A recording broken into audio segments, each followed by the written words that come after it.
Hi everyone! Good evening. So actually 6 p.m. na and kakatapos ko lang magdilig ng ating succulents. Bale, parang uulan. So sasabayan natin yung ulan. So ayan, samahan nyo ako magtanggal ng tubig habang nagkikwentuhan tayo. So anong-ano nga ba ang mga natutunan ko sa pag-aalaga ng succulents? So, nag-start ako guys, unang-una is itong Jadelet. So, ito ay mga end of year 2020. Bali kasama niya yung Jade, pero syempre namatay yung Jade. Kaya di ko na sinama sa picture yung Jade. So, tignan nyo naman ang ating Jadelet or elephant bush. Ganyan lang siya kaliit guys. Grabe, ngayon sobrang lush and sobrang haba niya na. And then after that, ayan si Darly Sunshine. Ayan, kasama niya pa yung mga fitunya. Kasi guys, year 2020 and 2021, bale, puro talaga ako houseplants. Tapos yung succulents ko, ayan, pa isa-isa. So, una dyan si Darly and Fred Ives. So, yan guys, nilalagay ko lang sila dito sa garahe. Kaya ganyan ang itsura nila. And then, barbecue naman. So, sila guys is mabagal lumaki. As in, mabagal. Tapos, ang papangit ng kulay. Sabi ko, bakit kaya ganyan mga kulay nila? So, after this summer, mga March 2021, months na ako bumili guys ng mga bulk orders ko na succulents. So, natutunan ko guys is ang ating mga succulents kailangan nating ilabas. Tingnan nyo. From one head na super bomb, tingnan nyo, napakarami na. Diba? Si Purple Delight. Ito, from one head guys si Luella. Ganyan na siya. So, mapapansin nyo, pag ilalabas nyo yung succulents nyo to the elements, more sun talaga guys. Makikita nyo yung kulay, natural beauty nila. Ang ganda ng kulay. Paparami ng kusa. And then, compact. Yan. So, yun yung natutunan ko. Kailangan nilang ilabas. Kailangan nila more sun and more air circulation.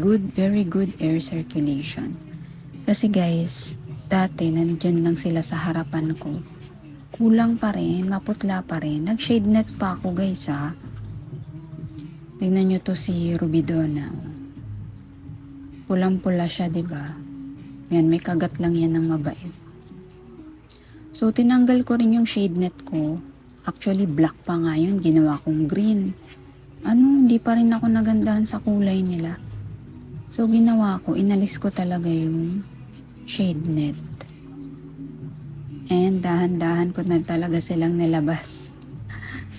So, disclaimer lang guys kasi morning sun lang po ang aking mga succulents. Morning sun to noon. To 12 noon. So, hindi ko po kabisado pag afternoon sun, kung ganyan pa rin kaganda. So, ang tinutukoy ko na more sun para sa area ko is morning sun. So, tutok talaga sila sa morning sun. So, yun, napapansin ko. Ito mga agave ko na yan. Ito pa yung mga agave. Ayan. Gaganda din nila. Basta ilabas nyo. Ayan. Tingnan nyo to si Tinkerbell. 3 heads lang to. Pati yan sila RZ. Ayan. Kusas talaga silang dumadami. So, open to elements. More sunlight. Sa rain naman guys, pwede natin silang paulanan. Kung 1 day, 1 to 2 days, ganyan. Pero kung sobra na, stop na syempre natin kasi syempre succulents is ayaw ng too much water. So ayan, pwede nyo silang paulanan, lalaki talaga tatabayan guys. Pero not too much. Tingnan nyo yung kulay nila, ang gaganda Yan, so yun yung natutunan ko sa succulents ko. Huwag nyong babyhin. Pag binibaby nyo, naku, papangit talaga sila. So, dati ingat na ingat ako, nasa garahe, minove ko a little bit, pangit pa din, ayan, tingnan nyo sa Ellen. Ayan, So, tumataba talaga sila and gumaganda once na binigyan nyo talaga ng more sun, good air circulation, a little bit of rain. And pabayaan nyo. Hindi naman pabayaan, wag nyong masyadong pansinin. So makikita nyo na lang, ay, gumanda na pala to. O, diba? And wag kayong matakot mag-cut. Kumuha kayo ng cuttings, lalo na guys sa mga favorite ninyo. Kumuha kayo ng cuttings na alam nyo naman na magta-thrive sa inyo. And ayan, sa totoo lang guys, marami nang namatay sa kanila. So, hindi ko na lang yan dinidibdib. Ayan, dyan sila nakalagay dati. Yan sila. So, pag may mga namatay guys, ibig sabihin hindi yan para sa atin and hindi rin yan mabubuhay sa lugar nyo. And kung fault nyo naman, pwede naman bumili kayo ulit.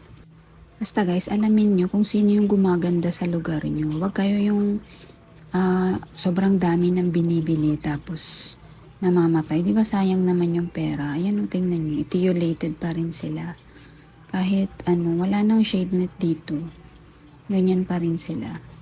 So, alamin nyo guys, sino yung gumaganda talaga sa lugar nyo.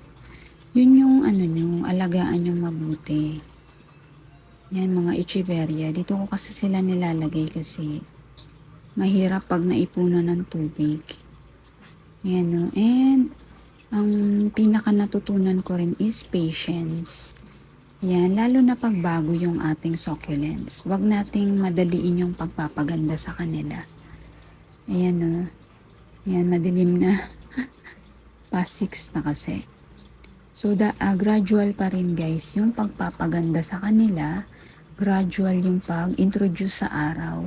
And pag-introduce sa water. So, wag niyong madaliin. Gaganda at gaganda din yan sila. Yan. So, wag na kayo yung bili ng bili. Paramihin nyo na lang yung napapaganda nyo. Yan. Ilalabas ko rin to sa raindrops. Yan. Ayan, nabura ko na naman yung farina. Yan, hawak pa more. Diba? Yan, so masarap sila alagaan guys, lalo na yung napapaganda natin. 'Di ba? So yun lang yung mga natutunan ko, sinishare ko lang din sa inyo. Pero depende pa rin yan sa ating microclimate sa area natin. So iba-iba kasi.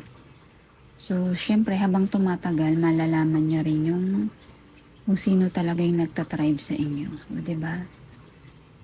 Ito yung barbecue. So, yung original ko dyan, di ko na alam saan siya. Kasi dinagdagan ko siya. Yan, kinat ko yun guys dati. Pero hindi siya nabuhay. Yung cuttings, yung mother yung nabuhay. So, nandyan lang siya. Ayan, madilim na. Yan, so, dito na lang guys. And pakita ko pala tong si whale fin. Ayan o, nagpropagate ako ng whale fin. Bale, binigyan ako ng sister ko niyan. Ganyan din siya, one leaf. Grabe ang lush niya na. Hindi nyo na kasi makita sa baba. Madilim na.